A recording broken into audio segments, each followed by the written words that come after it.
दोस्तों पंजाबी ट्रिब्यून के रोजाना प्रोग्राम वेले की गल में तुहाडा स्वागत है। मैं आतिश गुप्ता तुहाडे सामने हाजिर हाँ तो अज असीं गल करांगे अमरिंदर की बोलबाणी और मनुखी अधिकार कमीशन का पैंतड़ा।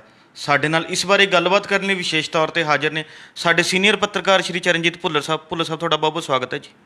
मेहरबानी तुहाडी।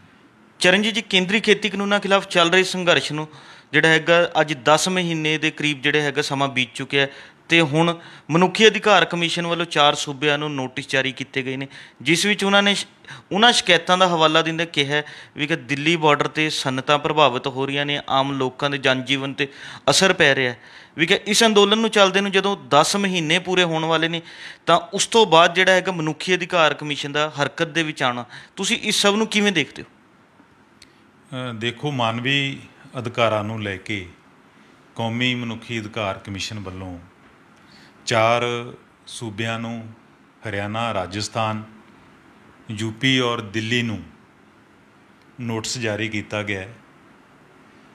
जिन्हां शिकायतां नूं इन्हां नोटिसां दा आधार बनाया गया है उन्हां दे विच ये गल कही गई है कि किसान अंदोलन जिहड़ा चाहे वो ਸਿੰਘੂ बॉर्डर है, चाहे टिकरी बॉर्डर है तो चाहे गाजीपुर बॉर्डर है, ਉਹਦੇ ਕਰਕੇ ਆਮ ਲੋਕਾਂ ਨੂੰ ਜਿਹੜੀ ਕਾਫੀ ਤਕਲੀਫਾਂ ਦਾ ਜਾਂ ਸਮੱਸਿਆਵਾਂ ਦਾ ਸਾਹਮਣਾ ਕਰਨਾ ਪੈ ਰਿਹਾ। ਉਹਦੇ ਵਿੱਚ ਇਹ ਗੱਲ ਜਿਹੜੇ ਸ਼ਿਕਾਇਤ ਕਰਤਾ ਉਹਨਾਂ ਨੇ ਪੁਆਇੰਟ ਆਊਟ ਕੀਤੀ ਹੈਗੀ ਹੈ।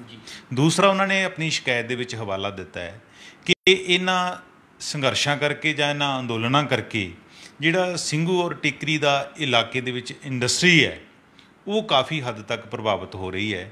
ਔਰ ਉਹਨਾਂ ਨੇ ਕਿਹਾ ਕਿ 9000 ਦੇ ਕਰੀਬ ਜਿਹੜੇ ਅਦਾਰੇ ਹੈ ਉਹ ਇਸ ਅੰਦੋਲਨ ਕਰਕੇ ਹਿੱਟ ਹੋ ਰਹੇ ਨੇ ਜੀ। ਅਤੇ ਤੀਸਰਾ ਜਿਹੜਾ ਬੇਸ ਬਣਾਇਆ ਗਿਆ ਉਹ ਹੈਗਾ ਕਿ ਇੱਥੇ ਕੋਵਿਡ ਜਿਹੜੇ ਨੇਮ ਹੈ ਉਹਨਾਂ ਦੀ ਪਾਲਣਾ ਨਹੀਂ ਹੋ ਰਹੀ ਜੀ।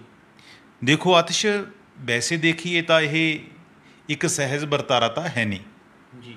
ਜਿਸ ਤਰ੍ਹਾਂ ਭਾਜਪਾ ਦੀ ਹਕੂਮਤ ਦਾ ਕਿਸਾਨ ਅੰਦੋਲਨਾਂ ਨੂੰ ਲੈ ਕੇ ਉਹਨਾਂ ਦਾ ਇੱਕ ਟਰੈਕ ਰਿਕਾਰਡ ਰਿਹਾ, ਉਸ ਨੂੰ ਦੇਖੀਏ ਤਾਂ ਇੰਝ ਜਾਪਦਾ ਕਿ ਸ਼ਾਇਦ ਇਹ ਭਾਜਪਾ ਦੀ ਹੀ ਕੋਈ ਦਿਮਾਗੀ ਗੇਮ ਹੋ ਸਕਦੀ ਹੈ, ਉਹਨਾਂ ਦਾ ਹੀ ਕੋਈ ਇੱਕ ਨਵਾਂ ਪੈਂਤੜਾ ਹੋ ਸਕਦਾ ਹੈ ਜਾਂ ਉਹਨਾਂ ਦੀ ਇੱਕ ਚਾਲ ਦਾ ਨਵਾਂ ਰੂਪ ਹੋ ਸਕਦਾ ਹੈ ਜੀ। ਕਿਉਂਕਿ ਉਹਨਾਂ ਨੇ ਸਾਰੇ ਜਿਹੜੇ ਆਪਣੇ ਪੱਤੇ ਟਾਈਮ ਟੂ ਟਾਈਮ ਕਿਸਾਨ ਅੰਦੋਲਨ ਦਾ ਜਿਹੜਾ ਅਕਸ਼ ਹੈ ਉਹਨੂੰ ਧੁੰਦਲਾ ਕਰਨ ਲਈ ਵਰਤ ਕੇ ਪਹਿਲਾਂ ਦੇਖ ਲਏ ਨੇ ਜੀ। ਹਾਲਾਂਕਿ ਸੁਪਰੀਮ ਕੋਰਟ ਨੇ ਇਹ ਕਿਸਾਨ ਅੰਦੋਲਨ 'ਤੇ ਪਹਿਲਾਂ ਹੀ ਮੋਹਰ ਲਗਾਈ ਹੋਈ ਹੈ, ਕਿਉਂਕਿ ਪਹਿਲਾਂ ਵੀ ਕੁਛ ਪਟੀਸ਼ਨਾਂ ਜਿਹੜੀਆਂ ਸੁਪਰੀਮ ਕੋਰਟ ਦੇ ਵਿੱਚ ਗਈਆਂ ਸੀ ਕਿ ਆਵਾਜਾਈ ਨੂੰ ਜਿਹੜਾ ਬਹਾਲ ਕੀਤਾ ਜਾਵੇ ਕਿ ਆਮ ਲੋਕਾਂ ਨੂੰ ਬਹੁਤ ਸਾਰੀਆਂ ਮੁਸ਼ਕਿਲਾਂ ਦਾ ਸਾਹਮਣਾ ਕਰਨਾ ਪੈ ਰਿਹਾ ਜੀ। ਤਾਂ ਸੁਪਰੀਮ ਕੋਰਟ ਨੇ ਇਸ 'ਤੇ ਇੱਕ ਸਟੈਂਪਿੰਗ ਕਰ ਦਿੱਤੀ ਸੀ ਕਿ ਜਿਹੜਾ ਅੰਦੋਲਨ ਕਰਨਾ ਕਿਸਾਨਾਂ ਦਾ ਇੱਕ ਰਾਈਟ ਹੈ ਜੀ, ਔਰ ਟ੍ਰੈਫਿਕ ਨੂੰ ਰੈਗੂਲੇਟ ਕਰਨਾ ਉਹ ਸਾਡੀ ਜਿਹੜੀ ਸਰਕਾਰ ਦੀ ਡਿਊਟੀ ਹੈਗੀ ਹੈ। ਜਿਨ੍ਹਾਂ ਮਸਲਿਆਂ ਨੂੰ ਲੈ ਕੇ ਇਹ ਲੋਕ ਪ੍ਰੋਟੈਸਟ ਕਰ ਰਹੇ ਨੇ ਉਹਨਾਂ ਦਾ ਨਿਪਟਾਰਾ ਕਰਨਾ, ਉਹਨਾਂ ਨੂੰ ਨਜਿੱਠਣਾ, ਇਹ ਸਾਡੀ ਭਾਰਤ ਸਰਕਾਰ ਦੀ ਜ਼ਿੰਮੇਵਾਰੀ ਬਣਦੀ ਹੈ। ਤਾਂ ਜਦੋਂ ਸੁਪਰੀਮ ਕੋਰਟ ਨੇ ਪਹਿਲਾਂ ਹੀ ਇਸ ਨੂੰ ਜਾਇਜ਼ ਠਹਿਰਾਤਾ ਤਾਂ ਮਨੁੱਖੀ ਅਧਿਕਾਰ ਕਮਿਸ਼ਨ ਦਾ ਇਸ ਮੌਕੇ 'ਤੇ ਕਿਸੇ ਕਿਸਮ ਦਾ ਕੋਈ ਨੋਟਿਸ ਲਿਆ ਜਾਣਾ ਜਾਂ ਸ਼ਿਕਾਇਤਾਂ ਦਾ ਨਿਪਟਾਰਾ ਕਰਨਾ, ਉਹ ਕਿਸੇ ਨਾ ਕਿਸੇ ਰੂਪ ਵਿੱਚ ਜਿਹੜੇ ਸਿਆਸੀ ਹਲਕੇ ਹੈ ਉਹਨਾਂ ਨੂੰ ਇਹਦੀ ਸਮਝ ਪੈਂਦੀ ਹੈਗੀ ਹੈ। ਦੇਖੋ, ਕੋਈ ਇਸ ਕਿਸਮ ਦਾ ਕੋਈ ਵਰਤਾਰਾ ਤਾਂ ਹੋਇਆ ਨਹੀਂ, ਕੋਈ ਇਸ ਕਿਸਮ ਦੀ ਕੋਈ ਐਕਟੀਵਿਟੀ ਤਾਂ ਹੋਈ ਨਹੀਂ ਕਿ ਅਚਨਚੇਤ ਜਿਹੜਾ ਹੈਗਾ ਫੌਰੀ ਐਮਰਜੈਂਸੀ ਦੇ ਵਿੱਚ ਮਨੁੱਖੀ ਅਧਿਕਾਰ ਕਮਿਸ਼ਨ ਨੂੰ ਜਿਹੜਾ ਨੋਟਿਸ ਲੈਣਾ ਪੈਂਦਾ। ਪਰ ਇਹਦੇ ਪਿੱਛੇ ਕੋਈ ਨਾ ਕੋਈ ਬੀਜੇਪੀ ਦਾ ਜ਼ਰੂਰ ਪੈਂਤੜਾ ਹੋਏਗਾ, ਕਿਉਂਕਿ ਭਾਜਪਾ ਹਕੂਮਤ ਨੂੰ ਇਹ ਲੱਗਦਾ ਹੋਵੇਗਾ ਕਿ ਕਿਸਾਨ ਅੰਦੋਲਨ ਨੂੰ ਆਮ ਲੋਕਾਂ ਦੇ ਵਿੱਚ, ਆਮ ਲੋਕਾਂ ਦੀ ਨਜ਼ਰ ਦੇ ਵਿੱਚ ਇਸ ਨੂੰ ਫਿੱਕਾ ਪਾਉਣ ਦੇ ਲਈ ਜਾਂ ਜਿਹੜੀ ਦਿੱਖ ਨੂੰ ਮਾੜਾ ਪ੍ਰਭਾਵ ਦੇਣ ਦੇ ਲਈ ਇੱਕ ਪਾੜਾ ਖੜਾ ਕੀਤਾ ਜਾਵੇ, ਉਹਨਾਂ ਦੇ ਵਿੱਚ ਇੱਕ ਪਰਸੈਪਸ਼ਨ ਹੈ ਜਿਹੜੀ ਉਹ ਕ੍ਰੀਏਟ ਕੀਤੀ ਜਾਵੇ ਕਿ ਆਮ ਲੋਕ ਹੈ ਜਿਹੜੇ ਕਾਮਨਰ ਹੈ ਜਾਂ ਦਿੱਲੀ ਦੇ ਵਾਸੀ ਹੈ ਕਿ ਉਹਨਾਂ ਨੂੰ ਇਸ ਕਿਸਮ ਦੀਆਂ ਮੁਸ਼ਕਿਲਾਂ ਦਾ ਸਾਹਮਣਾ ਕਰਨਾ ਪੈ ਰਿਹਾ ਹੈ। ਨੋ ਡਾਊਟ ਕਿ ਉੱਥੇ ਬਹੁਤ ਸਾਰੀਆਂ ਤੰਗੀਆਂ ਜਿਹੜੀਆਂ ਲੋਕਾਂ ਨੂੰ ਹੁੰਦੀਆਂ ਨੇ, ਪਰ ਕਿਸਾਨਾਂ ਦਾ ਆਪਣਾ ਇੱਕ ਤਰਕ ਹੈਗਾ। ਉਹਨਾਂ ਨੇ ਕਿਹਾ ਕਿ ਅਸੀਂ ਕਦੇ ਵੀ ਇਹ ਨਹੀਂ ਸੋਚਿਆ ਸੀ ਜਾਂ ਇਹ ਪਲਾਨ ਨਹੀਂ ਸੀ ਕੀਤਾ ਕਿ ਅਸੀਂ ਦਿੱਲੀ ਦੀਆਂ ਸੜਕਾਂ ਰੋਕਣੀਆਂ ਹੈਗੀਆਂ। ਅਸੀਂ ਆਪਣਾ ਅੱਗੇ ਜਾ ਰਹੇ ਸੀ ਤਾਂ ਦਿੱਲੀ ਪੁਲਿਸ ਨੇ ਹੀ ਸਾਡੇ ਰਾਹ ਰੋਕੇ ਨੇ ਅਤੇ ਮਜਬੂਰਨ ਸਾਨੂੰ ਸੜਕਾਂ 'ਤੇ ਬੈਠਣਾ ਪਿਆ। ਇਸ ਦੇ ਬਾਵਜੂਦ ਕਿਸਾਨ ਆਗੂਆਂ ਨੇ ਉੱਥੇ ਲੰਘੇ ਹੈ ਜਾਂ ਰਸਤੇ ਉਹ ਦਿੱਤੇ ਹੋਏ ਨੇ। ਇੱਥੋਂ ਤੱਕ ਕਿ ਰਾਤ ਦੇ ਟਾਈਮ ਇੰਡਸਟਰੀ ਲਈ ਜਿਹੜਾ ਰਾ ਮਟੀਰੀਅਲ ਆਉਂਦਾ ਹੈ, ਕੋਈ ਟੈਂਕਰ ਵਗੈਰਾ ਆਉਂਦੇ ਨੇ, ਉਹ ਵੀ ਰਸਤਾ ਦੇ ਕੇ ਉਹਨਾਂ ਨੂੰ ਟਪਾਉਣ ਦੀ ਜਿਹੜੀ ਕੋਸ਼ਿਸ਼ ਕੀਤੀ ਜਾਂਦੀ ਹੈ। ਖਾਸ ਕਰਕੇ ਐਂਬੂਲੈਂਸ ਵਗੈਰਾ ਹੈਗਾ ਉਹਨਾਂ ਲਈ ਵੀ ਰਾਹ ਹੈ ਜਿਹੜੇ ਉਹ ਕਿਸਾਨਾਂ ਨੇ ਪੱਧਰੇ ਕੀਤੇ ਹੈ ਤਾਂ ਕਿ ਆਮ ਲੋਕਾਂ ਨੂੰ ਘੱਟ ਤੋਂ ਘੱਟ ਕਿਸਾਨ ਅੰਦੋਲਨ ਦੀ ਤਕਲੀਫ ਹੋਵੇ। ਪਰ ਭਾਜਪਾ ਸਰਕਾਰ ਆਪਣੀ ਇਸ ਤਰ੍ਹਾਂ ਦੀਆਂ ਇੰਸਟੀਟਿਊਸ਼ਨਾਂ ਨੂੰ ਜਿਸ ਤਰ੍ਹਾਂ ਯੂਜ਼ ਕਰਦੀ ਆਈ ਹੈ ਤਾਂ ਇਹਨਾਂ ਦੇ ਜ਼ਰੀਏ ਉਹ ਆਪਣੀ ਜਿਹੜੀ ਦਿਮਾਗਾ ਦੀ ਗੇਮ ਹੈ ਉਹਨੂੰ ਚਲਾਉਣ ਲੱਗੀ ਜਾਂ ਖੇਡਣ ਲੱਗੀ ਹੈਗੀ ਹੈ। ਦੇਖੋ ਆਤਿਸ਼, ਜੇ ਤਾਂ ਇਹਨੂੰ ਮਨੁੱਖੀ ਅਧਿਕਾਰ ਕਮਿਸ਼ਨ ਦੇ ਤੌਰ 'ਤੇ ਦੇਖੀਏ ਤਾਂ ਇਹਦਾ ਇੰਨਾ ਟਾਈਮ ਸੁੱਤੇ ਰਹਿਣਾ ਵੀ ਵਾਜਬ ਨਹੀਂ ਜੀ। ਜਿਸ ਤਰ੍ਹਾਂ ਦਾ ਕਿਸਾਨ ਅੰਦੋਲਨ ਦੇ ਵਿੱਚ ਉੱਥੇ ਲੋਕਾਂ ਤੋਂ ਅਟੈਕ ਕਰਾਇਆ ਗਿਆ ਪੁਲਿਸ ਵੱਲੋਂ, ਪੁਲਿਸ ਨੇ ਉੱਥੇ ਲਾਠੀ ਚਾਰਜ ਕੀਤੇ, ਜਾਂ ਜਿਹੜੇ ਹਾਲਾਤਾਂ 'ਚ ਸਾਡੇ ਕਿਸਾਨ ਉੱਥੇ ਬੈਠੇ ਨੇ ਉਹਨਾਂ ਦੇ ਵੀ ਤਾਂ ਆਪਣੇ ਮਨੁੱਖੀ ਅਧਿਕਾਰ ਨੇ ਜੀ। ਪਰ ਇਹ ਇੱਕ ਮਨੁੱਖੀ ਅਧਿਕਾਰ ਕਮਿਸ਼ਨ ਵਜੋਂ ਨਹੀਂ, ਬਲਕਿ ਇੰਜ ਲੱਗਦਾ ਕਿ ਜਿਵੇਂ ਇੱਕ ਸਰਕਾਰੀ ਕਮਿਸ਼ਨ ਵਜੋਂ ਇਹਨਾਂ ਨੇ ਨੋਟਿਸ ਦਿੱਤੇ ਹੋਣ ਜੀ। ਕਿਉਂਕਿ ਕਮਿਸ਼ਨ ਨੇ ਹਮੇਸ਼ਾ ਹੀ ਜਿਹੜਾ ਪੁਰਾਣਾ ਇਤਿਹਾਸ ਰਿਹਾ ਹੈ ਇਹਨਾਂ ਦਾ, ਜਿੰਨੇ ਵੀ ਰਿਕਮੈਂਡਡ ਬੋਡੀਜ਼ ਹੈਗੀਆਂ ਜਾਂ ਇੰਸਟੀਟਿਊਸ਼ਨਸ ਹੈਗੀਆਂ ਨੇ, ਖਾਸ ਕਰਕੇ ਸੈਂਟਰ ਗੌਰਮੈਂਟ ਦੇ ਤਾਂ ਇਹ ਧੱਬਾ ਪਹਿਲੇ ਤੋਂ ਨੂੰ ਲੱਗਦਾ ਕਿ ਜਿੰਨੀਆਂ ਇੰਸਟੀਟਿਊਸ਼ਨ ਹੈ ਉਹਨਾਂ ਦਾ ਜਿਹੜਾ ਭਾਜਪਾ ਹਕੂਮਤ ਹੈ ਜਿਹੜੀ ਭਗਵਾਂ ਕਰਨ 'ਤੇ ਲੱਗੀ ਹੋਈ ਹੈ, ਤਾਂ ਇਹਨਾਂ ਕਮਿਸ਼ਨਾਂ ਨੇ ਵੀ ਫਿਰ ਉਹਨਾਂ ਦੀ ਬੋਲੀ ਹੀ ਬੋਲਣਾ, ਉਹਨਾਂ ਦੀ ਤਰਜਮਾਨੀ ਕਰਨਾ ਹੁੰਦਾ ਹੈਗਾ। ਤਾਂ ਇਸ ਕਮਿਸ਼ਨ ਨੇ ਜੇ ਵੀ ਇੱਦਾਂ ਹੀ ਕੀਤਾ ਕਿ ਜਿਹੜੀ ਸੁਸਾਇਟੀ ਦੀ ਅਪਰ ਕਲਾਸ ਹੈ ਉਹਨਾਂ ਦੇ ਹਿੱਤਾਂ ਦਾ ਹਮੇਸ਼ਾ ਜਦੋਂ ਉਹਨਾਂ ਦੇ ਵਾਇਓਲੇਟ ਹੁੰਦੇ ਆ ਮਨੁੱਖੀ ਅਧਿਕਾਰ, ਉਹਨਾਂ ਦਾ ਖਿਆਲ ਕੀਤਾ ਜਾਂਦਾ ਹੈ। ਜਿਹੜੇ ਡਾਊਨ ਟਰੋਡਨ ਪੀਪਲ ਹੈ ਜਾਂ ਲੋਅਰ ਕਲਾਸ ਹੈ ਸੁਸਾਇਟੀ ਦੀ, ਉਹਨਾਂ ਦੇ ਵੀ ਆਪਣੇ ਹਿਊਮਨ ਰਾਈਟਸ ਹੁੰਦੇ ਨੇ। ਸਾਡਾ ਭਾਰਤੀ ਸੰਵਿਧਾਨ ਸਾਨੂੰ ਰਾਈਟ ਟੂ ਲਾਈਫ ਦਾ ਅਧਿਕਾਰ ਦਿੰਦਾ ਹੈਗਾ, ਬੋਲਣ ਦੀ ਆਜ਼ਾਦੀ ਦਿੰਦਾ ਹੈ, ਵਿਚਾਰਾਂ ਦੇ ਪ੍ਰਗਟਾਵੇ ਦੀ ਆਜ਼ਾਦੀ ਦਿੰਦਾ ਹੈ। ਸਾਡੇ ਕਨਸਟੀਟਿਊਸ਼ਨ 'ਚ ਇਹ ਚੀਜ਼ਾਂ ਸਾਰੀਆਂ ਦਰਜ ਨੇ, ਮੌਲਿਕ ਅਧਿਕਾਰ ਹੈ ਜਿਹੜੇ। ਖਾਸ ਕਰਕੇ ਡੈਮੋਕ੍ਰੇਸੀ ਲਈ ਤਾਂ ਮਨੁੱਖੀ ਅਧਿਕਾਰਾਂ ਦਾ ਜਿਹੜਾ ਜਿੰਨਾ ਪਾਲਣ ਹੋਏਗਾ, ਜਿੰਨਾ ਉਹਨਾਂ ਦੀ ਰਾਖੀ ਹੋਏਗੀ, ਸੁਰੱਖਿਆ ਹੋਏਗੀ, ਉਨੀ ਹੀ ਡੈਮੋਕ੍ਰੇਸੀ ਹੈ ਜਿਹੜੀ ਮਜ਼ਬੂਤ ਹੋਏਗੀ। ਜਾਂ ਆਪਾਂ ਕਹਿ ਲਈ ਕਿ ਮਨੁੱਖੀ ਸ਼ਖਸੀਅਤ ਜਾਂ ਆਪਾਂ ਕਿ ਸਮਾਜਿਕ ਜਿਹੜਾ ਵਿਕਾਸ ਹੈ ਉਹਨਾਂ ਦੀ ਵੀ ਜਿਹੜੀ ਨੀਂਹ ਹੈ ਜਾਂ ਆਧਾਰ ਹੈ ਉਹ ਮਨੁੱਖੀ ਅਧਿਕਾਰ ਬਣਦੇ ਨੇ। ਪਰ ਉੱਥੇ ਮਨੁੱਖੀ ਅਧਿਕਾਰਾਂ ਦਾ ਜਦੋਂ ਘਾਣ ਹੁੰਦਾ ਹੈ ਤਾਂ ਕਿਸਾਨ ਅੰਦੋਲਨ ਦੇ ਵਿੱਚ ਦੇਖਦੇ ਹਾਂ ਆਪਾਂ, ਤਾਂ ਉਦੋਂ ਮਨੁੱਖੀ ਅਧਿਕਾਰ ਕਮਿਸ਼ਨ ਹੈ ਜਿਹੜਾ ਚੁੱਪ ਕਰ ਜਾਂਦਾ, ਨੋਟਿਸ ਨਹੀਂ ਲੈਂਦਾ। ਪਿਛਲੇ ਜਦੋਂ ਦਾ ਇਹ 10 ਮਹੀਨਿਆਂ ਤੋਂ ਅੰਦੋਲਨ ਚੱਲ ਰਿਹਾ ਕਿਸਾਨਾਂ ਦਾ, ਤਕਰੀਬਨ 600 ਦੇ ਕਰੀਬ ਮਜ਼ਦੂਰ ਔਰ ਕਿਸਾਨ ਹੈ ਜਿਹੜੇ ਉਹ ਮੌਤ ਦੇ ਮੂੰਹ ਜਾ ਪਏ ਨੇ ਜੀ। ਬਿਲਕੁਲ। ਪਰ ਮਨੁੱਖੀ ਅਧਿਕਾਰ ਕਮਿਸ਼ਨ ਕਦੇ ਟਸ ਤੋਂ ਮਸ ਨਹੀਂ ਹੋਇਆ। ਕਿੰਨਾ ਹਾਲਾਤਾਂ ਦੇ ਵਿੱਚ ਲੋਕ ਉੱਥੇ ਰਹਿ ਰਹੇ ਨੇ, ਕਦੇ ਮਨੁੱਖੀ ਅਧਿਕਾਰ ਕਮਿਸ਼ਨ ਨੇ ਇਸ ਗੱਲ ਦਾ ਨੋਟਿਸ ਲਿਆ ਹੈਗਾ ਕਿ ਜਦੋਂ ਬਾਰਿਸ਼ਾਂ ਆਉਂਦੀਆਂ ਉਹਨਾਂ ਦੀ ਤਰਪਾਲਾਂ ਪੱਟੀਆਂ ਜਾਂਦੀਆਂ ਨੇ, ਰਾਤਾਂ ਨੂੰ ਆਪਾਂ ਦੇਖਿਆ ਕਿ ਗੋਡੇ ਗੋਡੇ ਪਾਣੀ ਦੇ ਵਿੱਚ ਉਹਨਾਂ ਨੇ ਆਪਣੇ ਮੰਜੇ ਜਿਹੜੇ ਲਗਾਏ ਹੁੰਦੇ ਆ ਕਿਸਾਨਾਂ ਨੇ, ਛੋਟੇ ਛੋਟੇ ਬੱਚੇ ਉੱਥੇ ਹੈ, ਜਾਂ ਜਿਹੜੀਆਂ ਪੂਰੀਆਂ ਦੀਆਂ ਪੂਰੀਆਂ ਫੈਮਲੀਆਂ ਪਿੱਛੇ ਆਪਣੇ ਬਜ਼ੁਰਗਾਂ ਨੂੰ ਘਰਾਂ 'ਚ ਛੱਡ ਕੇ ਉੱਥੇ ਬੈਠੀਆਂ ਨੇ, ਉਹਨਾਂ ਦੇ ਵੀ ਆਪਣੇ ਹਿਊਮਨ ਰਾਈਟਸ ਹੈਗੇ ਨੇ। ਕਦੇ ਇਹ ਨੋਟਿਸ ਲਿਆ ਕਿ ਪੂਰੇ ਹਿੰਦੁਸਤਾਨ ਦੇ ਵਿੱਚ ਕਿਸਾਨ ਹੈ ਜਿਹੜਾ ਇੰਨੀ ਵੱਡੀ ਪੱਧਰ 'ਤੇ ਖੁਦਕੁਸ਼ੀਆਂ ਕਿਉਂ ਹੋ ਰਹੀਆਂ ਨੇ, ਉਹਨਾਂ ਪਰਿਵਾਰਾਂ ਦੇ ਵੀ ਜਿਹੜੇ ਮਾਨਵੀ ਅਧਿਕਾਰ ਹੈਗੇ ਨੇ ਜਾਂ ਮਾਨਵੀ ਹੱਕ ਹੈਗੇ ਨੇ, ਜਾਂ ਕਿਸਾਨਾਂ ਸਿਰੇ ਇੰਨੇ ਕਰਜ਼ੇ ਕਿਉਂ ਚੜ੍ਹ ਗਏ ਨੇ। ਆਪਾਂ ਚਾਹੇ ਮਹਾਰਾਸ਼ਟਰ ਦੇ ਵਿਦਰਭਾ ਦੀ ਗੱਲ ਕਰ ਲਈਏ, ਚਾਹੇ ਪੰਜਾਬ ਦੀ ਕਾਟਨ ਬੈਲਟ ਦੀ ਗੱਲ ਕਰ ਲਈਏ, ਇੱਕ ਔਰਤ ਆਤਿਸ਼ ਉਹਨਾਂ ਦੇ 4-4 ਵਾਰੀ ਸੁਹਾਗ ਉਜੜੇ ਨੇ, ਹਿਊਮਨ ਰਾਈਟਸ ਦੀ ਕਦੇ ਜਾਗ ਨਹੀਂ ਖੁੱਲੀ। ਬਾਪ ਵੀ ਖੁਦਕੁਸ਼ੀ ਕਰ ਗਿਆ, ਮਾਂ ਵੀ ਖੁਦਕੁਸ਼ੀ ਕਰ ਗਈ, ਇਕੱਲੇ ਬੱਚੇ ਰਹਿ ਗਏ ਨੇ ਘਰਾਂ ਦੇ ਵਿੱਚ, ਉਹਨਾਂ ਨੂੰ ਕੋਈ ਪਾਲਣ ਪੋਸ਼ਣ ਵਾਲਾ ਨਹੀਂ। ਜਿਨ੍ਹਾਂ ਘਰਾਂ ਨੂੰ ਤਾਲੇ ਲੱਗ ਗਏ ਨੇ, ਜਿਨ੍ਹਾਂ ਦੀਆਂ ਜ਼ਮੀਨਾਂ ਵਿਕ ਗਈਆਂ ਨੇ, ਉਹਨਾਂ ਦੇ ਵੀ ਹਿਊਮਨ ਰਾਈਟਸ ਹੈ। ਪਰ ਸਾਡੇ ਇਹ ਕਮਿਸ਼ਨ ਨੇ ਜੇ ਹਿਊਮਨ ਰਾਈਟਸ ਦੇ ਕਮਿਸ਼ਨ ਦੀ ਭੂਮਿਕਾ ਅਦਾ ਕਰਨੀ ਹੁੰਦੀ ਤਾਂ ਉਹ ਜ਼ਰੂਰ ਕਰਦਾ, ਪਰ ਕਦੇ ਵੀ ਕਮਿਸ਼ਨ ਨੇ ਜਿਹੜੀ ਆਪਣੀ ਇਸ ਤਰ੍ਹਾਂ ਦੀ ਜਿਹੜੀ ਕੰਟਰੀਬਿਊਸ਼ਨ ਸਾਡੇ ਸਾਹਮਣੇ ਨਹੀਂ ਆਈ।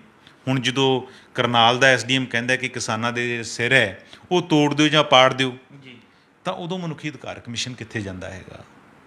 ਜਾਂ ਕਿਸਾਨਾਂ 'ਤੇ ਚਾਹੇ ਉਹ ਪੰਜਾਬ ਹੋਵੇ ਚਾਹੇ ਹਰਿਆਣਾ ਹੋਵੇ, ਇੰਨੀ ਵੱਡੀ ਪੱਧਰ 'ਤੇ ਪੁਲਿਸ ਕੇਸ ਦਰਜ ਹੁੰਦੇ ਨੇ ਔਰ ਇੰਨੀ ਵੱਡੀ ਪੱਧਰ 'ਤੇ ਜਲ ਤੋਪਾਂ ਨਾਲ 'ਤੇ ਪਾਣੀ ਮਾਰਿਆ ਜਾਂਦਾ ਹੈਗਾ, ਕਿੰਨੇ ਲੋਕ ਇੰਜਰਡ ਹੁੰਦੇ ਨੇ। ਕਰਨਾਲ ਦੇ ਵਿੱਚ ਲਾਠੀ ਚਾਰਜ ਹੋਇਆ, ਕਿੰਨੇ ਲਾਠੀ ਚਾਰਜ ਲੋਕ ਮਾਰੇ ਜਾਂਦੇ ਨੇ, ਉਦੋਂ ਮਨੁੱਖੀ ਅਧਿਕਾਰ ਕਮਿਸ਼ਨ ਕਿੱਥੇ ਜਾਂਦਾ ਹੈ। ਤਾਂ ਮਨੁੱਖੀ ਅਧਿਕਾਰ ਕਮਿਸ਼ਨ ਜੇ ਸੱਚਮੁੱਚ ਆਪਣੀ ਭੂਮਿਕਾ ਅਦਾ ਕਰਨਾ ਚਾਹੁੰਦਾ ਹੈ ਤਾਂ ਉਹ ਕਿਸਾਨਾਂ ਵੱਲ ਜ਼ਰੂਰ ਦੇਖੇ। ਇਹ ਗੱਲ ਠੀਕ ਹੈ ਕਿ ਉੱਥੇ ਲੋਕਾਂ ਨੂੰ ਆਵਾਜਾਈ ਦੀਆਂ ਦਿੱਕਤਾਂ ਹੋਣਗੀਆਂ, ਪਰ ਲੋਕਾਂ ਦਾ ਵੀ ਕਿਸਾਨਾਂ ਦਾ ਵੀ ਇੱਕ ਵੱਡੀ ਪੱਧਰ 'ਤੇ ਆਪਣਾ ਫਸਲਾਂ ਦਾ ਮਸਲਾ ਹੈ, ਆਪਣੇ ਭਵਿੱਖ ਦਾ ਮਾਮਲਾ ਹੈ, ਆਪਣੀ ਆਉਣ ਵਾਲੀਆਂ ਨਸਲਾਂ ਦਾ ਮਸਲਾ ਹੈਗਾ, ਉਹਨਾਂ ਦੇ ਜਿਉਣ ਦਾ ਰਾਈਟ ਹੈ ਜਿਹੜਾ ਦਿੱਤਾ ਹੋਇਆ ਸਾਡੇ ਸੰਵਿਧਾਨ ਨੇ, ਉਹ ਖੇਰੂ ਹੋਣ ਦਾ ਖਤਰਾ ਹੈ। ਸੋ ਇਸ ਕਰਕੇ ਜਿਹੜਾ ਚਸ਼ਮਾ ਹੈ ਭਾਜਪਾ ਵਾਲਾ ਕਮਿਸ਼ਨ ਨੂੰ ਉਹ ਜ਼ਰੂਰ ਉਤਾਰਨਾ ਚਾਹੀਦਾ ਹੈ ਔਰ ਇੱਕ ਮਨੁੱਖ ਦੇ ਤੌਰ 'ਤੇ, ਇੱਕ ਇਨਸਾਨ ਦੇ ਤੌਰ 'ਤੇ ਕਿਸਾਨ ਅੰਦੋਲਨ ਦੇ ਉੱਪਰ ਵੀ ਝਾਤ ਮਾਰਨੀ ਚਾਹੀਦੀ। ਚਰਨਜੀਤ ਜੀ, ਪੰਜਾਬ ਦੇ ਮੁੱਖ ਮੰਤਰੀ ਕੈਪਟਨ ਅਮਰਿੰਦਰ ਸਿੰਘ ਨੇ ਮੁੜ ਦੁਹਰਾਇਆ ਵੀ ਕਿ ਪੰਜਾਬ ਦੇ ਵਿੱਚੋਂ ਇੰਡਸਟਰੀ ਜਿਹੜੀ ਹੈਗੀ ਉਹ ਬਾਹਰ ਜਾ ਰਹੀ ਹੈ, ਸੰਘਰਸ਼ ਕਰਕੇ ਲੋਕਾਂ ਦੇ ਜਿਹੜਾ ਹੈਗਾ ਜਨਜੀਵਨ 'ਤੇ ਅਸਰ ਪੈ ਰਿਹਾ ਵੀ ਕਿ ਇੱਕ ਪਾਸੇ ਜਦੋਂ ਮਨੁੱਖੀ ਅਧਿਕਾਰ ਕਮਿਸ਼ਨ ਅਚਨਚੇਤ ਜਿਹੜਾ ਹਰਕਤ 'ਚ ਆ ਰਿਹਾ, ਦੂਜੇ ਪਾਸੇ ਪੰਜਾਬ ਦੇ ਮੁੱਖ ਮੰਤਰੀ ਕੈਪਟਨ ਅਮਰਿੰਦਰ ਸਿੰਘ ਵਾਰ-ਵਾਰ ਅਜਿਹੇ ਬਿਆਨ ਦੇ ਰਹੇ ਨੇ। ਕਿੱਥੇ ਇਹਨਾਂ ਦੀ ਅੰਦਰੋਂ ਅੰਦਰੀ ਕੋਈ ਖਿਚੜੀ ਤਾਂ ਨਹੀਂ ਪੱਕ ਰਹੀ ਵੀ ਕਿ ਇਹ ਕਿਸੇ ਦਬਾਅ ਹੇਠ ਜਾਂ ਕੋਈ ਸਾਜ਼ਿਸ਼ ਤਹਿਤ ਜਿਹੜੇ ਹੈਗੇ ਇਸ ਤਰ੍ਹਾਂ ਦੀਆਂ ਹਰਕਤਾਂ ਹੋ ਰਹੀਆਂ? ਦੇਖੋ, ਮੈਨੂੰ ਇਹ ਲੱਗਦਾ ਕਿ ਜਦੋਂ ਅਸੀਂ ਪਿਛਲੇ 2-3 ਦਿਨਾਂ ਦੀ ਨਜ਼ਰ ਮਾਰਦੇ ਹੈਗੇ ਹਾਂ, ਜਿਸ ਤਰ੍ਹਾਂ ਹਿਊਮਨ ਰਾਈਟਸ ਕਮਿਸ਼ਨ ਐਕਟਿਵ ਹੋਇਆ ਹੈਗਾ, ਅਤੇ ਉਸ ਦੇ ਨਾਲ ਹੀ ਸਾਡੇ ਮੁੱਖ ਮੰਤਰੀ ਵੀ ਕਾਫੀ ਐਕਟਿਵ ਹੋਏ ਨੇ। ਜਿਹੜਾ ਇਹ ਮੌਕਾ ਮੇਲ ਹੈ ਜਾਂ ਟਾਈਮਿੰਗ ਹੈ, ਉਹ ਕਾਫੀ ਤਰ੍ਹਾਂ ਦੇ ਜਿਹੜੇ ਡਾਊਟ ਹੈ ਉਹ ਖੜੇ ਕਰਦੀ ਹੈਗੀ ਹੈ। ਜੇ ਪੰਜਾਬ ਦੇ ਸੰਦਰਭ ਦੇ ਵਿੱਚ ਆਪਾਂ ਗੱਲ ਕਰਨੀ ਹੋਵੇ ਤਾਂ ਮੁੱਖ ਮੰਤਰੀ ਪੰਜਾਬ ਨੇ ਆਪਣੀ ਗੱਲ ਨੂੰ ਮੁੜ ਦੁਹਰਾਇਆ ਹੈ। ਗੱਲ ਉਹਨਾਂ ਨੇ ਕਿਹਾ ਕਿ ਪੰਜਾਬ ਦੇ ਵਿੱਚ ਪ੍ਰਦਰਸ਼ਨ ਹੈ ਜਿਹੜੇ ਕਿਸਾਨਾਂ ਨੂੰ ਬੰਦ ਕਰਨੇ ਚਾਹੀਦੇ ਨੇ, ਔਰ ਪੰਜਾਬ ਸਰਕਾਰ ਪਹਿਲਾਂ ਹੀ ਕਿਸਾਨਾਂ ਦੇ ਨਾਲ ਖੜੀ ਹੈ, ਇਸ ਕਰਕੇ ਇੱਥੇ ਪ੍ਰਦਰਸ਼ਨ ਕਰਨ ਦੀ ਕੋਈ ਤੁਕ ਨਹੀਂ ਬਣਦੀ। ਅਤੇ ਪੰਜਾਬ ਦੇ ਵਿੱਚ ਜਿਹੜੇ ਆਮ ਲੋਕ ਹੈ ਉਹ ਪ੍ਰਭਾਵਿਤ ਹੋ ਰਹੇ ਨੇ, ਪੰਜਾਬ ਦੇ ਵਿੱਚ ਨਿਵੇਸ਼ ਨਹੀਂ ਆ ਰਿਹਾ, ਪੰਜਾਬ ਦੀ ਜਿਹੜੀ ਇੰਡਸਟਰੀ ਹੈ ਉਹ ਸੂਬੇ ਤੋਂ ਬਾਹਰ ਜਾਣ ਦਾ ਖਤਰਾ ਹੈ। ਇਸ ਕਿਸਮ ਦੇ ਉਹਨਾਂ ਨੇ ਲੌਜਿਕ ਦਿੱਤੇ ਨੇ। ਪਹਿਲੀ ਗੱਲ ਤਾਂ ਇਹ ਹੈ ਕਿ ਇਸ ਕਿਸਮ ਦੀ ਕੋਈ ਕਿਸਾਨ ਅੰਦੋਲਨ ਕਿਹੜਾ ਕੋਈ ਅੱਜ ਸ਼ੁਰੂ ਹੋਇਆ ਜੀ। 9-10 ਮਹੀਨੇ ਹੋ ਗਏ ਕਿਸਾਨ ਅੰਦੋਲਨ ਪੰਜਾਬ ਦੇ ਵਿੱਚ ਤਾਂ ਪਹਿਲਾਂ ਐਡਵਾਂਸ ਸ਼ੁਰੂ ਹੋ ਗਿਆ ਸੀਗਾ। ਅੰਦੋਲਨ ਨੇ ਕਿਸੇ ਕਿਸਮ ਦੀ ਕੋਈ ਹਰਡਲ ਕ੍ਰੀਏਟ ਨਹੀਂ ਕੀਤੀ ਕਿ ਜਿਸ ਤਰ੍ਹਾਂ ਪਿਛਲੀ ਸਤੰਬਰ ਦੇ ਵਿੱਚ ਆਪਾਂ ਦੇਖਿਆ ਸੀ, 24-25 ਸਤੰਬਰ ਨੂੰ ਜਦੋਂ ਰੇਲਾਂ ਰੋਕੀਆਂ ਸੀ। ਚਲੋ ਮੰਨਦੇ ਹਾਂ ਕਿ ਉਦੋਂ ਖਾਦ ਵੀ ਆਉਣੀ ਸੀ ਬਾਹਰੋਂ, ਕੋਲਾ ਵੀ ਆਉਣਾ ਸੀ, ਉਹ ਇੱਕ ਅੜਚਨ ਪੈਦਾ ਹੋ ਗਈ ਸੀ ਕਿ ਸਾਡੇ ਪ੍ਰੋਜੈਕਟ ਹੈ ਜਿਹੜੇ ਉਹ ਬੰਦ ਹੋਣ ਦਾ ਖਤਰਾ ਹੋ ਗਿਆ ਸੀ, ਜਾਂ ਕਿਸਾਨਾਂ ਨੂੰ ਜਿਹੜੀ DAP ਖਾਦ ਦੀ ਸ਼ਾਰਟੇਜ ਜਾਂ ਯੂਰੀਆ ਦੀ ਖਾਦ ਦੀ ਸ਼ਾਰਟੇਜ ਦਾ ਖਦਸ਼ਾ ਸੀ। ਉਹ ਇੱਕ ਹਰਡਲ ਸੀ, ਆਪਾਂ ਮੰਨਦੇ ਹਾਂ, ਔਰ ਕਿਸਾਨਾਂ ਨੇ ਕੋਆਪਰੇਟ ਕੀਤਾ, ਸਾਰੀਆਂ ਰੇਲ ਲਾਈਨਾਂ ਜਿਹੜੀਆਂ ਉਹਨਾਂ ਨੇ ਖਾਲੀ ਕਰ ਦਿੱਤੀਆਂ ਸੀ। ਪਰ ਹੁਣ ਅਚਨਚੇਤ ਹੀ ਕੋਈ ਇੱਦਾਂ ਦੀ ਹਰਡਲ ਕ੍ਰੀਏਟ ਤਾਂ ਹੋਈ ਨਹੀਂ ਕਿ ਕਿਸਾਨਾਂ ਨੇ ਕੋਈ ਨਵਾਂ ਰਾਹ ਰੋਕ ਲਿਆ ਹੋਵੇ, ਰੇਲਵੇ ਲਾਈਨਾਂ ਰੋਕ ਲਈਆਂ ਹੋਣ। ਅਤੇ ਪੰਜਾਬ ਦੇ ਮੁੱਖ ਮੰਤਰੀ ਵੱਲੋਂ ਇਸ ਕਿਸਮ ਦੀ ਅਚਾਨਕ ਹੀ ਜਿਹੜਾ ਬਿਆਨ ਦੇਣਾ ਕਿ ਅੰਦੋਲਨ ਹੈ ਜਿਹੜੇ ਪੰਜਾਬ 'ਚੋਂ ਖਤਮ ਕਰਕੇ ਉੱਧਰੋਂ ਚਲੇ ਜਾਓ, ਤਾਂ ਜਿਹੜੇ ਸਿਆਸੀ ਹਲਕੇ ਇਹਦੇ ਕਈ ਤਰ੍ਹਾਂ ਦੇ ਜਿਹੜੇ ਮਾਣੇ ਕੱਢ ਰਹੇ ਨੇ, ਇਹਦੇ ਅਰਥ ਅੰਦਾਜ਼ੇ ਲਗਾ ਰਹੇ ਨੇ। ਉਹਨਾਂ ਨੂੰ ਸ਼ੱਕ ਹੈ ਕਿ ਜ਼ਰੂਰ ਅੰਦਰ ਕੁਛ ਨਾ ਕੁਛ ਹੈ ਜਿਹੜਾ ਹੋ ਰਿਹਾ ਹੈ। ਖਾਸ ਤੌਰ 'ਤੇ ਜਿਹੜੀਆਂ ਕਿਸਾਨ ਧਿਰਾਂ ਦਾ ਇਹ ਕਹਿ ਰਹੀਆਂ ਕਿ ਸੈਂਟਰ ਦਾ ਦਬਾਓ ਹੈਗਾ। ਚਲੋ ਸੈਂਟਰ ਦਾ ਦਬਾਓ ਨਾ ਹੋਵੇ ਤਾਂ ਪੰਜਾਬ ਦੇ ਵਿੱਚ ਜਿਵੇਂ ਅਡਾਨੀ ਦੇ ਸਾਈਲੋਜ਼ ਰੋਕੇ ਹੋਏ ਆ ਕਿਸਾਨਾਂ ਨੇ, ਜਾਂ ਦੂਸਰੇ ਰਿਲਾਇੰਸ ਦੇ ਇੱਥੇ ਰੋਕੇ ਹੋਏ ਨੇ, ਪੰਪ ਰੋਕੇ ਹੋਏ ਨੇ, ਜਾਂ ਉਹਨਾਂ ਦੇ ਸ਼ਾਪਿੰਗ ਮਾਲ ਹੈ ਜਿਹੜੇ ਉਹ ਰੋਕੇ ਹੋਏ ਨੇ। ਉਹਨਾਂ ਤੋਂ ਹੋ ਸਕਦਾ ਕਿ ਕਾਰਪੋਰੇਟ ਨੇ ਸੈਂਟਰ ਦੇ ਜ਼ਰੀਏ ਕੋਈ ਨਾ ਕੋਈ ਪ੍ਰੈਸ਼ਰ ਬਿਲਡ ਕਰਾਇਆ ਹੋਵੇ, ਜਿਸ ਕਰਕੇ ਮੁੱਖ ਮੰਤਰੀ ਪੰਜਾਬ ਨੂੰ ਇਸ ਮੌਕੇ 'ਤੇ ਜਿਹੜਾ ਬਿਆਨ ਇਸ ਕਿਸਮ ਦਾ ਦੇਣਾ ਪਿਆ ਹੈ। ਕਿਉਂਕਿ ਜੀ ਡਿਵੈਲਪਮੈਂਟ ਹੈ, ਪੂੰਜੀ ਨਿਵੇਸ਼ ਹੈ, ਉਹ ਤਾਂ ਪਿਛਲੇ 4.5 ਸਾਲ ਤੋਂ ਪੰਜਾਬ ਦੇ ਵਿੱਚ ਰੁਕਿਆ ਹੋਇਆ, ਤਾਂ ਅੱਜ ਹੀ ਚੇਤਾ ਕਿਉਂ ਇਸ ਦਾ ਕਿਉਂ ਆਇਆ? ਸੈਕਿੰਡ, ਇਹ ਵੀ ਹੋ ਸਕਦਾ ਕਿ ਉਹਨਾਂ ਨੂੰ ਲੱਗਦਾ ਕਿ ਪੰਜਾਬ ਖਾਲੀ ਕਰਾ ਦਿੱਤਾ ਜਾਵੇ, ਤਾਂ ਇਹਦੇ ਨਾਲ ਇੱਕ, ਕਿਉਂਕਿ ਕਿਸਾਨ ਕੋਲ ਦਾ ਜਿਹੜਾ ਮੇਜ਼ਬਾਨ ਹੈ, ਜਿਹੜਾ ਹੋਸਟ ਹੈ, ਉਹ ਪੰਜਾਬ ਹੈ।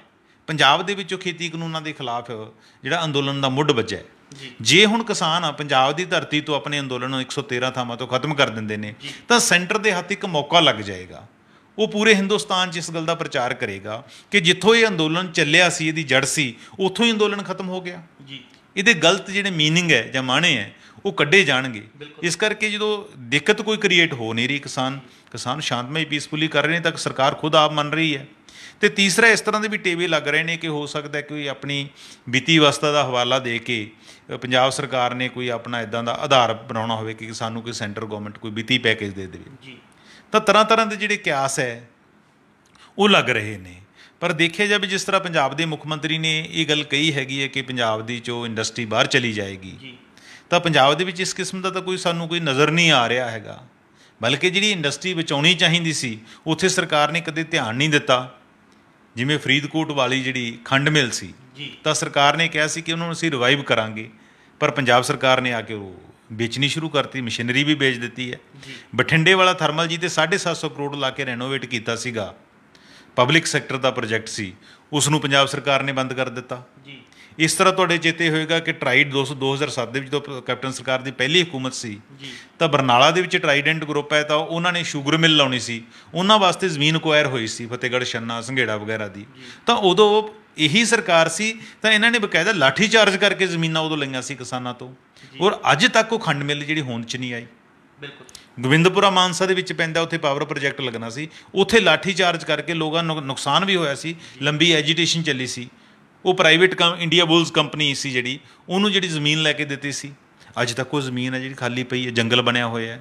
ਅਗਰ ਪੰਜਾਬ ਸਰਕਾਰ ਸੱਚਮੁੱਚ ਇੰਡਸਟਰੀ ਪ੍ਰਤੀ ਸੁਹਿਰਦ ਹੈ, ਤਾਂ ਫਿਰ ਬਠਿੰਡੇ ਵਾਲਾ ਥਰਮਲ ਕਿਉਂ ਬੰਦ ਹੋ ਗਿਆ? ਫਰੀਦਕੋਟ ਦੀ ਖੰਡ ਮਿੱਲ ਕਿਉਂ ਬੰਦ ਹੋ ਗਈ? ਬਰਨਾਲਾ ਦੇ ਵਿੱਚ ਨਵੀਂ ਖੰਡ ਮਿੱਲ ਕਿਉਂ ਨਹੀਂ ਲੱਗੀ? ਮਾਨਸਾ ਦੇ ਗੋਬਿੰਦਪੁਰਾ ਪਿੰਡ ਦੇ ਵਿੱਚ ਨਵਾਂ ਪਾਵਰ ਪ੍ਰੋਜੈਕਟ ਕਿਉਂ ਨਹੀਂ ਲੱਗਿਆ? ਉੱਥੇ ਤਾਂ ਕਿਸਾਨਾਂ ਨੇ ਕੋਈ ਰਾਹ ਨਹੀਂ ਸੀ ਰੋਕੇ। ਤੁਸੀਂ ਜ਼ਮੀਨਾਂ ਅਕਵਾਇਰ ਕਰ ਲਈਆਂ ਸੀ, ਪਰ ਪ੍ਰੋਜੈਕਟ ਅੱਜ ਤੱਕ ਨਹੀਂ ਲੱਗੇ ਹੈਗੇ ਨੇ।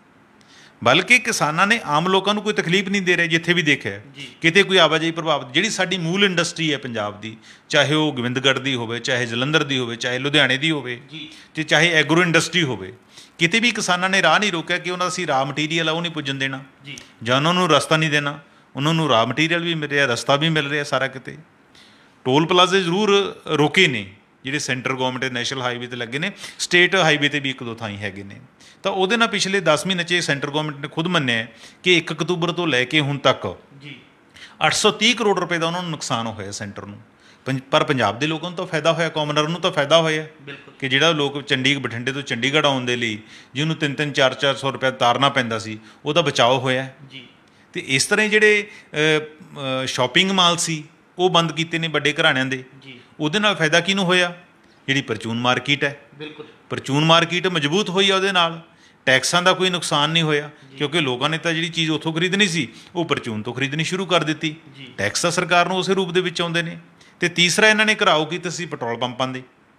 ਪੈਟਰੋਲ ਪੰਪਾਂ ਦੇ ਜਿਹੜੇ ਲੋਕਲ ਡੀਲਰਾਂ ਦੇ ਹਵਾਲੇ ਸੀ ਉਹ ਸਾਰੇ ਇਹਨਾਂ ਨੇ ਰਿਆਇਤ ਦਿੱਤੀ, ਉਹਨਾਂ ਨੂੰ ਮੋਹਲਤ ਦਿੱਤੀ, ਉਹਨੂੰ ਖਾਲੀ ਕਰਤਾ। ਜਿਹੜੇ ਕੰਪਨੀ ਦੇ ਜਿਨ੍ਹਾਂ ਦਾ ਪੈਸਾ ਵੱਡੇ ਘਰਾਣਿਆਂ ਨੂੰ ਜਾਣਾ ਉਹ ਜ਼ਰੂਰ 1-2 ਥਾਈਂ ਹਜੇ ਚੱਲ ਰਹੇ ਘਰਾਓ। ਇਸ ਤਰ੍ਹਾਂ ਰੇਲਵੇ ਲੈਣਾ ਹੈ, ਕਿਤੇ ਵੀ ਕੋਈ ਰੇਲਵੇ ਟਰੈਕ ਨਹੀਂ ਰੋਕੇ ਕਿ ਅਨਾਜ ਦੀ ਮੂਵਮੈਂਟ ਨਾ ਹੋਏ। ਪਿਛਲੇ ਟਾਈਮ ਤੋਂ ਜਿੰਨੀ ਮੂਵਮੈਂਟ ਪੰਜਾਬ 'ਚ ਚੌਲਾਂ ਦੀ ਅਤੇ ਕਣਕ ਦੀ ਹੋਈ ਹੈ ਕੋਵਿਡ ਕਰਕੇ, ਪਹਿਲਾਂ ਕਦੇ ਵੀ ਨਹੀਂ ਸੀ ਹੋਈ ਇਸ ਕਿਸਮ ਦੀ। ਪਬਲਿਕ ਸੈਕਟਰ ਦੀ ਇੰਡਸਟਰੀ ਨੂੰ ਰੋਕਿਆ ਗਿਆ। ਬਠਿੰਡਾ ਦੇ ਵਿੱਚ ਬਠਿੰਡਾ ਰਿਫਾਈਨਰੀ ਸਭ ਤੋਂ ਵੱਡਾ ਪ੍ਰੋਜੈਕਟ ਹੈ ਇੰਡਸਟਰੀ ਦਾ, ਉਹ ਸਮੂਥਲੀ ਚੱਲ ਰਿਹਾ, ਕਦੇ ਉਹਦੇ ਕੋਈ ਰਾਹ ਨਹੀਂ ਰੋਕੇ ਗਏ। ਬਲਕਿ ਕਿਸਾਨ ਅੰਦੋਲਨ ਨੇ ਤਾਂ ਬਹੁਤ ਸਾਰੇ ਜਿਹੜੇ ਰਾਹ ਹੈ ਉਹ ਮੋਕਲੇ ਕੀਤੇ ਨੇ। ਬਹੁਤ ਜਿਹੜੇ ਫਾਇਦੇ ਹੈ ਉਹ ਸਾਨੂੰ ਕਿਸਾਨ ਅੰਦੋਲਨ ਦੇ ਵਿੱਚੋਂ ਦੇਖਣ ਨੂੰ ਮਿਲ ਰਹੇ ਨੇ। ਜਿਵੇਂ ਬਠਿੰਡੇ ਦਾ ਹਵਾਈ ਅੱਡਾ ਹੈ, ਉਹ ਤਾਂ ਕਿਸੇ ਨੇ ਰੋਕਿਆ, ਸਰਕਾਰ ਨੇ ਉਹ ਵੀ ਨਹੀਂ ਚਲਾਇਆ। ਦੂਸਰੇ ਜਿਹੜੇ ਡੋਮੈਸਟਿਕ ਹਵਾਈ ਅੱਡੇ ਉਹ ਵੀ ਨਹੀਂ ਅੱਜ ਤੱਕ ਸਰਕਾਰ ਨੇ ਚਲਾਏ, ਉਹ ਤਾਂ ਕੋਈ ਕਿਸਾਨਾਂ ਨੇ ਨਹੀਂ ਰੋਕੇ। ਬਲਕਿ ਕਿਸਾਨਾਂ ਨੇ ਤਾਂ ਇੱਕ ਨਵੀਆਂ ਟੈਂਡੈਂਸੀ ਹੈ, ਜਿਹੜੀਆਂ ਨਵੀਆਂ ਰਾਹ ਬਣਾਏ ਨੇ, ਨਵੇਂ ਰਸਤੇ ਬਣਾਏ ਨੇ। ਜਿਵੇਂ ਬਹੁਤਾ ਜਿਹੜਾ ਯੂਥ ਹੈ ਉਹ ਕਿਸਾਨਾਂ ਦੇ ਅੰਦੋਲਨ ਦੇ ਵਿੱਚ ਆਉਣ ਲੱਗਿਆ ਹੈਗਾ। ਤਾਂ ਜਿਹੜਾ ਯੂਥ ਇਹਨਾਂ ਨਾਲ ਜੁੜ ਗਿਆ, ਕਿਸਾਨਾਂ ਨਾਲ, ਜਿਨ੍ਹਾਂ ਨੇ ਘੋਲਦਾ ਦੇਖ ਲਿਆ ਅੰਦਰੋਂ ਪੈਂਤੜਾ ਸਾਰਾ, ਜਿਨ੍ਹਾਂ ਨੇ ਲੀਡਰਾਂ ਦੇ ਜਿਹੜੇ ਭਾਸ਼ਣ ਹੈ ਉਹ ਸੁਣ ਲਏ ਰੈਗੂਲਰ, ਉਹ ਲੋਕ ਨਸ਼ੇ ਤੋਂ ਟੁੱਟ ਗਏ। ਬਹੁਤ ਸਾਰੇ ਪਰਿਵਾਰ ਹੈ ਜਿਨ੍ਹਾਂ ਦੇ ਮੁੰਡੇ ਸੀ ਨਸ਼ੇ ਕਰਦੇ ਸੀ, ਉਹ ਨਸ਼ਿਆਂ ਨੂੰ ਟੁੱਟ ਗਏ ਹੈਗੇ ਨੇ। ਐਤਕੀ ਦੀ ਤੁਸੀਂ ਕ੍ਰਾਈਮ ਰਿਪੋਰਟ ਦੇਖੋ, ਪੂਰੇ 8-9 ਮਹੀਨਿਆਂ ਦੀ, ਪਿੰਡਾਂ ਦੇ ਵਿੱਚ ਜਿਹੜੇ ਛੋਟੇ-ਛੋਟੇ ਝਗੜੇ ਹੁੰਦੇ ਸੀ, ਵੱਟ ਪਿੱਛੇ, ਪਾਣੀ ਪਿੱਛੇ, ਲੋਕਾਂ ਦੇ ਜ਼ਮੀਨਾਂ ਪਿੱਛੇ, ਉਹ ਝਗੜੇ ਬਹੁਤ ਰੁਕ ਗਏ ਨੇ। ਮੈਂ ਇਹ ਨਹੀਂ ਕਹਿੰਦਾ ਕਿ ਉਹ ਖਤਮ ਹੋ ਗਏ ਬਿਲਕੁਲ, ਪਰ ਉਹਨਾਂ ਨੂੰ ਠੱਲ ਪੈ ਗਈ ਹੈ। ਇਹ ਵੀ ਇੱਕ ਨਵੀਂ ਚੀਜ਼ ਹੈ, ਲੋਕਾਂ ਦੀ ਆਪਸੀ ਸਾਂਝ ਬਣੀ ਹੈ, ਚੇਤਨਤਾ ਬਣੀ ਹੈ। ਪਰ ਇੰਨੀਆਂ ਚੀਜ਼ਾਂ ਪੋਜ਼ੀਟਿਵ ਦੇਖਣ ਦੀ ਥਾਂ ਅਸੀਂ ਇਹ ਕਹਿ ਦੇਣਾ ਕਿ ਆਮ ਲੋਕਾਂ ਦੇ ਹਿੱਤ ਪ੍ਰਭਾਵਿਤ ਹੋ ਰਹੇ ਨੇ। ਤਾਂ ਪੰਜਾਬ ਦੇ ਮੁੱਖ ਮੰਤਰੀ ਨੂੰ ਦੱਸਣਾ ਚਾਹੀਦਾ ਕਿ ਕਿਹੜੇ ਹਿੱਤ ਜਿਹੜੇ ਉਹਨਾਂ ਦੇ ਪ੍ਰਭਾਵਿਤ ਹੋਏ ਨੇ। ਅਗਰ ਇੰਡਸਟਰੀ ਕਾਇਮ ਕਰਨੀ, ਤੁਸੀਂ ਤਾਂ ਇੰਡਸਟਰੀ ਮਾਰਨ ਦੇ ਰਾਹ ਸਾਡੀ ਸਰਕਾਰ ਤੁਰੀ ਹੋਈ ਹੈ। ਤਾਂ ਇਸ ਚੀਜ਼ ਦਾ ਜਿਹੜਾ ਬਹਾਨਾ ਲੈ ਕੇ ਇਸ ਕਿਸਮ ਦਾ ਨਹੀਂ ਕਰਨਾ ਚਾਹੀਦਾ, ਕਿਉਂਕਿ ਇਹਦੇ ਨਾਲ ਸਰਕਾਰ ਹੈ ਜਿਹੜੀ ਕਿਤੇ ਨਾ ਕਿਤੇ ਖੁਦ ਹੀ ਨੰਗੀ ਹੋ ਰਹੀ ਹੈ। ਕਿਉਂਕਿ ਅੱਗੇ ਚੋਣਾਂ ਨੇ 4 ਮਹੀਨੇ ਬਾਅਦ ਜਾਂ 5 ਮਹੀਨਿਆਂ ਬਾਅਦ ਹੋਣੀਆਂ ਨੇ ਫਰਵਰੀ 'ਚ। ਤਾਂ ਸਰਕਾਰ ਨੂੰ ਲੱਗਦਾ ਕਿ ਆਪਣੀਆਂ ਜਿਹੜੀਆਂ ਨਾਕਾਮੀਆਂ 'ਤੇ ਪਰਦਾ ਪਾਉਣ ਦਾ ਵੀ ਇੱਕ ਇਹ ਤਰੀਕਾ ਹੋ ਸਕਦਾ ਸੋਚਿਆ ਹੋਵੇ, ਕਿਉਂਕਿ 4.5 ਸਾਲ ਸਰਕਾਰ ਨੇ ਕੋਈ ਆਪਣੀ ਇਸ ਕਿਸਮ ਦੀ ਪਰਫੋਰਮੈਂਸ ਨਹੀਂ ਕੀਤੀ। ਚਲੋ ਹੁਣ ਤਾਂ ਤੁਸੀਂ ਕਿਸਾਨਾਂ ਨੂੰ ਕਹਿ ਦਿੱਤਾ ਹੈਗਾ, ਪਰ ਉਸ ਤੋਂ ਪਹਿਲਾਂ ਕੋਵਿਡ ਸੀ, ਕੋਵਿਡ ਦੇ ਵਿੱਚ ਤਾਂ ਤੁਸੀਂ ਖੁਦ ਪਾਬੰਦੀਆਂ ਲਾਈਆਂ ਸੀ। ਤੁਸੀਂ A to Z ਇੰਡਸਟਰੀ ਜਿਹੜੀ ਬੰਦ ਕੀਤੀ ਸੀਗੀ। ਅਤੇ ਜਦੋਂ ਤੁਸੀਂ ਆਪਦਾ ਫਾਇਦਾ ਦੇਖਣਾ ਹੁੰਦਾ ਪੋਲੀਟੀਕਲ, ਉਦੋਂ ਕੁੰਭ ਮੇਲਾ ਵੀ ਸੱਜ ਜਾਂਦਾ। ਉਦੋਂ ਵੈਸਟ ਬੰਗਾਲ ਦੇ ਵਿੱਚ ਚੋਣਾਂ ਹੁੰਦੀਆਂ ਨੇ, ਨਗਰ ਨਿਗਮ ਚੋਣਾਂ ਦੇ ਵਿੱਚ ਵੀ ਦੂਸਰੇ ਸਾਊਥ ਦੇ ਵਿੱਚ ਹੈ ਜਿਹੜੇ ਤੁਸੀਂ ਰੋਡ ਸ਼ੋਅ ਕਰਦੇ ਹੋ। ਤਾਂ ਜਿੱਥੇ ਇਹਨਾਂ ਨੂੰ ਆਪਣਾ ਬਾਰਾ ਖਾਂਦਾ ਹੈ, ਉਹਦੇ ਮੁਤਾਬਕ ਹੀ ਇਹ ਬਿਆਨ ਦਿੰਦੇ ਨੇ, ਉਹਦੇ ਮੁਤਾਬਕ ਇਹ ਲੀਡਰ ਹੈ ਜਿਹੜੇ ਪੈਂਤੜੇ ਲੈਂਦੇ ਨੇ। ਚਰਨਜੀਤ ਜੀ, ਜਿਵੇਂ ਤੁਸੀਂ ਹੁਣੀ ਦੱਸ ਕੇ ਹਟੇ ਹੋ ਵੀ ਕਿ ਪੰਜਾਬ ਵਿਧਾਨ ਸਭਾ ਚੋਣਾਂ ਨਜ਼ਦੀਕ ਆ ਰਹੀਆਂ ਨੇ, ਅਤੇ ਸੰਯੁਕਤ ਕਿਸਾਨ ਮੋਰਚੇ ਵੱਲੋਂ ਵੀ ਸਿਆਸੀ ਪਾਰਟੀਆਂ ਨੂੰ ਜਿਹੜਾ ਅਪੀਲ ਕੀਤੀ ਹੈ ਵੀ ਕਿ ਆਪਣੀ ਚੋਣ ਸਰਗਰਮੀਆਂ ਜਿਹੜੀਆਂ ਹਾਲੇ ਸ਼ੁਰੂ ਨਾ ਕਰਨ। ਇਸੇ ਦੌਰਾਨ ਮੁੱਖ ਮੰਤਰੀ ਕੈਪਟਨ ਅਮਰਿੰਦਰ ਸਿੰਘ ਦੇ ਅਜਿਹੇ ਬਿਆਨ ਆਉਂਦੇ ਨੇ ਵੀ ਕਿ ਕਿਸਾਨੀ ਸੰਘਰਸ਼ ਨਾਲ ਪੰਜਾਬ ਦਾ ਵਿਕਾਸ ਰੁਕ ਰਿਹਾ, ਲੋਕਾਂ ਦੇ ਜਨਜੀਵਨ 'ਤੇ ਅਸਰ ਪੈ ਰਿਹਾ। ਅਤੇ ਉਸ ਤੋਂ ਬਾਅਦ ਜਿਹੜਾ ਹੈਗਾ ਕਿਸਾਨ ਜਥੇਬੰਦੀਆਂ ਨੇ ਆਪਣੇ ਫੈਸਲੇ 'ਚ ਕੁਝ ਬਦਲਾਅ ਕੀਤਾ ਅਤੇ ਸੱਤਾਧਾਰੀ ਧਿਰ ਨੂੰ ਜਿਹੜਾ ਹੈਗਾ ਸਵਾਲ ਪੁੱਛਣ ਲਈ, ਉਹਨਾਂ ਨੂੰ ਸਵਾਲਾਂ ਦੇ ਘੇਰੇ ਦੇ ਵਿੱਚ ਲਿਆਉਣ ਦੀ ਜਿਹੜੀ ਹੈਗੀ ਕਵਾਇਦ ਸ਼ੁਰੂ ਕੀਤੀ ਹੈ। ਇਸ ਬਾਰੇ ਵੀ ਚਾਨਣਾ ਪਾਓ। ਦੇਖੋ, ਸੰਯੁਕਤ ਕਿਸਾਨ ਮੋਰਚੇ ਨੇ ਬੜੀ ਸਾਫ਼ ਤੌਰ 'ਤੇ ਪਿਛਲੀ 10 ਤਰੀਕ ਨੂੰ ਸਾਰੀਆਂ ਪਾਰਟੀਆਂ ਨੂੰ ਬੁਲਾ ਕੇ ਕਹਿ ਦਿੱਤਾ ਸੀ ਕਿ ਜਿੰਨਾ ਟਾਈਮ ਚੋਣਾਂ ਦਾ ਐਲਾਨ ਨਹੀਂ ਹੁੰਦਾ ਫਾਰਮਲ, ਉਹਨਾਂ ਟਾਈਮ ਤੁਸੀਂ ਆਪਣਾ ਚੋਣ ਪ੍ਰਚਾਰ ਬੰਦ ਕਰੋ, ਕਿਉਂਕਿ ਤੁਹਾਡੇ ਚੋਣ ਪ੍ਰਚਾਰ ਸ਼ੁਰੂ ਹੋਣ ਨਾਲ ਜਿਹੜਾ ਕਿਸਾਨ ਮੋਰਚੇ ਨੂੰ ਜਿਹੜੀ ਢਾਲ ਲੱਗਦੀ ਹੈ। ਦੇਖੋ, ਜੇ ਤਾਂ ਸਾਡੀਆਂ ਪੋਲੀਟੀਕਲ ਪਾਰਟੀਆਂ ਸੱਚਮੁੱਚ ਸੁਹਿਰਦ ਨੇ, ਉਹਨਾਂ ਨੂੰ ਕਿਸਾਨਾਂ ਪ੍ਰਤੀ ਤਿਉ ਹੈ, ਤਾਂ ਉਹਨਾਂ ਨੂੰ ਆਪਣੀ ਕੁਰਸੀ ਨੂੰ ਤਿਆਗ ਦੇਣਾ ਚਾਹੀਦਾ ਹੈ। ਕੀ ਗੱਲ ਹੈ ਕਿ ਤੁਹਾਡੇ ਕੋਲੇ ਜਦੋਂ ਹੋਏਗਾ ਚੋਣ ਪ੍ਰਚਾਰ ਨੂੰ 2 ਮਹੀਨੇ ਹੋਣਗੇ, 3 ਮਹੀਨੇ ਹੋਣਗੇ, ਤੁਸੀਂ ਕਰ ਲਓ ਆਪਣਾ ਬਿਲਕੁਲ ਜੋ ਵੀ ਦਿਖਾਉਣਾ ਉਹਦਾ ਜਲਵਾ ਦਿਖਾ ਲਿਓ, ਕੰਪੇਨ ਕਰ ਲਿਓ। ਪਰ ਉਸ ਤੋਂ ਪਹਿਲਾਂ ਜੀ ਸੱਚਮੁੱਚ ਤੁਸੀਂ ਲੋਕਾਂ ਪ੍ਰਤੀ ਸੁਹਿਰਦ ਹੋ, ਕਿਸਾਨਾਂ ਪ੍ਰਤੀ ਤੁਹਾਡਾ ਇੱਕ ਤਰ੍ਹਾਂ ਦਾ ਪਿਆਰ ਹੈ, ਜਾਂ ਚਾਹੁੰਦੇ ਹੋ ਕਿ ਖੇਤੀ ਕਾਨੂੰਨ ਜਿਹੜੇ ਰੱਦ ਹੋਣ, ਕਿਸਾਨ ਅੰਦੋਲਨ ਹੈ ਜਿਹੜਾ ਸਕਸੈਸਫੁਲ ਹੋਵੇ, ਤਾਂ ਤੁਹਾਨੂੰ ਆਪਣੇ ਪ੍ਰੋਗਰਾਮ ਹੈ ਜਿਹੜੇ ਰੱਦ ਕਰ ਦੇਣ। ਪਰ ਹੁਣ ਜਦੋਂ ਕੈਪਟਨ ਅਮਰਿੰਦਰ ਸਿੰਘ ਦੀ ਇਸ ਕਿਸਮ ਦੀ ਜਿਹੜੀ ਬੋਲਬਾਣੀ ਸ਼ੁਰੂ ਹੋਈ ਹੈ, ਤਾਂ ਸੰਯੁਕਤ ਕਿਸਾਨ ਮੋਰਚੇ ਦੇ ਕੁਝ ਆਗੂ ਇਹ ਵੀ ਕਹਿਣ ਲੱਗੇ ਨੇ ਕਿ ਸਾਨੂੰ ਸਾਰਿਆਂ ਪ੍ਰਤੀ ਹੀ ਸਖਤ ਹੋਣਾ ਚਾਹੀਦਾ ਹੈ। ਪਰ ਪੋਲੀਟੀਕਲ ਪਾਰਟੀਆਂ ਜਿਹੜੀਆਂ ਉਹ ਇਹ ਕਹਿ ਰਹੀਆਂ ਕਿ ਸਿਰਫ ਭਾਜਪਾ ਦਾ ਘਰਾਓ ਹੋਣਾ ਚਾਹੀਦਾ ਹੈ, ਕਿ ਬਾਕੀਆਂ ਦਾ ਨੂੰ ਇਸ ਤੋਂ ਹੋਣਾ ਚਾਹੀਦਾ। ਪਰ ਇਹ ਠੀਕ ਹੈ ਕਿ ਸਾਡੇ ਸੰਯੁਕਤ ਕਿਸਾਨ ਮੋਰਚੇ ਨੇ ਸੱਦਾ ਦਿੱਤਾ ਕਿ ਬਾਕੀਆਂ ਤੋਂ ਸਵਾਲ ਪੁੱਛਣੇ ਨੇ, ਪਰ ਲੋਕਾਂ ਦੇ ਵਿੱਚ ਰੋਹ ਇਸ ਕਿਸਮ ਦਾ ਹੈਗਾ ਆਤਿਸ਼ ਕਿ ਲੋਕ ਆਪ ਮੁਹਾਰੇ ਹੀ ਉੱਠ ਕੇ ਤੁਰ ਪਏ ਨੇ। ਪਰ ਉਹ ਕੋਈ ਹਿੰਸਕ ਵੀ ਹੈ ਨਹੀਂ। ਉਹਨਾਂ ਦੇ ਹੱਥਾਂ ਦੇ ਵਿੱਚ, ਜਿੱਥੇ ਕਿ ਮੈਂ ਵੀਡੀਓਜ਼ ਦੇਖੀਆਂ ਹੈਗੀਆਂ ਨੇ ਜਾਂ ਨਜ਼ਰ ਪੈਂਦੀਆਂ ਨੇ, ਤਾਂ ਉਹਨਾਂ ਦੇ ਹੱਥਾਂ 'ਚ ਕਾਲੇ ਝੰਡੇ ਹੁੰਦੇ ਨੇ, ਜਾਂ ਆਪਣੀ ਪਾਰਟੀ ਦੇ ਜਿਹੜੇ ਕਿਸਾਨ ਤੇ ਜਿਹਦੇ ਨਾਲ ਜੁੜੇ ਯੂਨੀਅਨਾਂ ਦੇ ਝੰਡੇ ਹੁੰਦੇ ਨੇ। ਇਸ ਤੋਂ ਸਿਵਾਏ ਤਾਂ ਉਹਨਾਂ ਕੋਲ ਕੁਝ ਨਹੀਂ ਹੁੰਦਾ। ਚਾਹੀਦਾ ਤਾਂ ਕਿ ਸਾਡੇ ਪੋਲੀਟੀਕਲ ਪਾਰਟੀਆਂ ਦੇ ਲੀਡਰ ਉਹਨਾਂ ਨਾਲ ਬਿਲਕੁਲ ਇੱਕ ਫਿਕਸ ਕਰ ਲੈਣ, ਆਪਣਾ ਪ੍ਰੋਗਰਾਮ ਦੱਸ ਦੇਣ ਕਿ ਅਸੀਂ ਅੱਜ ਇਸ ਪਿੰਡ ਦੇ ਵਿੱਚ, ਇਸ ਸ਼ਹਿਰ 'ਚ ਆਉਣਾ। ਜਿਨ੍ਹਾਂ ਨੇ ਵੀ ਸਵਾਲ ਪੁੱਛਣੇ ਉਹਨਾਂ ਕੋਲ ਆ 11 ਤੋਂ ਲੈ ਕੇ 11:30 ਦਾ ਟਾਈਮ ਉਹ ਪੁੱਛ ਸਕਦਾ, ਸਮਾਂ ਨਿਰਧਾਰਿਤ ਹੋ ਸਕਦਾ ਹੈ। ਇਹਦੇ ਨਾਲ ਟਕਰਾਓ ਵੀ ਟਲੇਗਾ ਔਰ ਤਲਖੀ ਵੀ ਜਿਹੜੀ ਹੁਣ ਉਹ ਰੁਕ ਜੇਗੀ। ਪਰ ਕਿਸਾਨ ਧਿਰਾਂ ਦਾ ਹੁਣ ਇਹ ਵੀ ਕਹਿਣਾ ਕਿ ਜੇ ਅਸੀਂ ਇਕੱਲਾ ਭਾਜਪਾ ਦੀ ਘੇਰਾਬੰਦੀ ਕਰਦੇ ਹਾਂ ਅਤੇ ਬਾਕੀਆਂ ਨੂੰ ਛੱਡ ਦਿੰਦੇ ਹੈਗੇ ਹਾਂ, ਤਾਂ ਜਿਹੜੀ ਆਉਂਦੀਆਂ ਚੋਣਾਂ 'ਚ ਪੋਲਰਾਈਜੇਸ਼ਨ ਹੋਣ ਦਾ ਜਿਹੜਾ ਖਾਸਾ ਉਹ ਵੱਧ ਜਾਏਗਾ। ਕਿਉਂਕਿ ਜਿਸ ਤਰ੍ਹਾਂ ਤੁਹਾਡੇ ਚੇਤੇ ਹੋਏਗਾ ਕਿ ਜਿਸ ਟਾਈਮ ਮਲੋਟ ਦਾ ਕਾਂਡ ਹੋਇਆ ਸੀ, ਘਟਨਾ ਹੋਈ ਸੀ, MLA ਨਾਲ ਰੰਗ ਨਾ ਵਾਪਰੀ ਸੀ, ਅਤੇ ਉਸ ਤੋਂ ਬਾਅਦ ਉਹਨਾਂ ਨੇ ਬੰਦ ਦਾ ਸੱਦਾ ਦਿੱਤਾ ਸੀ ਅਬੋਹਰ ਦਾ, ਅਤੇ ਉਹ ਸਕਸੈਸਫੁਲੀ ਬੰਦ ਹੋਇਆ ਸੀਗਾ। ਕਿਉਂਕਿ ਉਹਦੇ ਵਿੱਚ ਇੱਕ ਪੈਂਤਰਾ ਚਲਾ ਗਿਆ ਸੀ ਕਿ ਕਿਸਾਨ ਹੈ ਜਿਹੜੇ ਸਿਰਫ ਇੱਕ ਭਾਜਪਾ ਦੇ ਦੋਖੀ ਨੇ, ਇੱਕ ਤਰ੍ਹਾਂ ਦੇ ਭਾਜਪਾ ਨੂੰ ਨਿਸ਼ਾਨੇ 'ਤੇ ਲੈ ਰਹੇ ਨੇ, ਬਾਕੀਆਂ ਨੂੰ ਨਹੀਂ ਨਿਸ਼ਾਨੇ 'ਤੇ ਲੈ ਰਹੇ। ਤਾਂ ਕਿਸਾਨ ਧਿਰਾਂ ਨੂੰ ਅੰਦਰੋਂ ਅੰਦਰੀ ਕਿਤੇ ਨਾ ਕਿਤੇ ਇਹ ਵੀ ਲੱਗਦਾ ਹੈ ਕਿ ਜੇ ਇਕੱਲੇ ਭਾਜਪਾ ਨੂੰ ਨਿਸ਼ਾਨਾ ਬਣਾ ਲਿਆ ਗਿਆ ਇਸ ਤਰ੍ਹਾਂ, ਤਾਂ ਪੋਲਰਾਈਜੇਸ਼ਨ ਹੋ ਸਕਦੀ ਹੈ, ਤਾਂ ਉਹਦਾ ਫਾਇਦਾ ਅਲਟੀਮੇਟਲੀ BJP ਨੂੰ ਮਿਲਣਾ ਹੈ। ਅਤੇ ਚਾਹੀ ਤੇ ਇਸੇ ਕਰਕੇ ਉਹਨਾਂ ਨੇ ਕਿਹਾ ਕਿ ਬਾਕੀ ਪਾਰਟੀਆਂ ਨੂੰ ਅਸੀਂ ਸਵਾਲ ਪੁੱਛਾਂਗੇ। ਪਰ ਜਦੋਂ ਕੈਪਟਨ ਅਮਰਿੰਦਰ ਸਿੰਘ ਨੇ ਇਸ ਕਿਸਮ ਦਾ ਪੈਂਤੜਾ ਲੈ ਲਿਆ ਹੈਗਾ, ਤਾਂ ਹੁਣ ਆਉਣ ਵਾਲੇ ਟਾਈਮ 'ਚ ਹੋ ਸਕਦਾ ਹੈ ਕੋਈ ਨਵੀਂ ਰਣਨੀਤੀ ਬਣੇ। ਕਿਉਂਕਿ ਇੱਕ ਪਤਾ ਲੱਗਿਆ ਸੀ ਕੁਐਸਚਨਏਅਰ ਵੀ ਬਣ ਰਿਹਾ ਹੈ, ਕੁਛ ਕਮੇਟੀਆਂ ਵੀ ਬਣ ਰਹੀਆਂ ਨੇ ਕਿ ਜਿਹੜੇ ਲੋਕ ਸਵਾਲ ਪੁੱਛਿਆ ਕਰਨਗੇ ਅਲੱਗ-ਅਲੱਗ ਡਿਸਟ੍ਰਿਕਟ ਲੈਵਲ 'ਤੇ, ਬਲਾਕ ਲੈਵਲ 'ਤੇ। ਅਤੇ ਆਉਣ ਵਾਲੇ ਦਿਨਾਂ 'ਚ ਕੋਈ ਨਵਾਂ ਰੰਗ ਰੂਪ ਸਾਨੂੰ ਮੋਰਚੇ ਦਾ ਜਿਹੜਾ ਦੇਖਣ ਨੂੰ ਮਿਲ ਸਕਦਾ ਹੈ। ਇਸੇ ਦੌਰਾਨ ਹੀ ਅੱਜ ਪੰਜਾਬ ਕਾਂਗਰਸ ਦੇ ਜਿਹੜੇ ਪ੍ਰਧਾਨ ਨਵਜੋਤ ਸਿੱਧੂ ਨੇ, ਉਹਨਾਂ ਨੇ ਚੰਡੀਗੜ੍ਹ ਦੇ ਵਿੱਚ ਅੱਜ ਆਪਣੀ ਪਹਿਲੀ ਕਾਨਫਰੰਸ ਵੀ ਕੀਤੀ ਹੈ।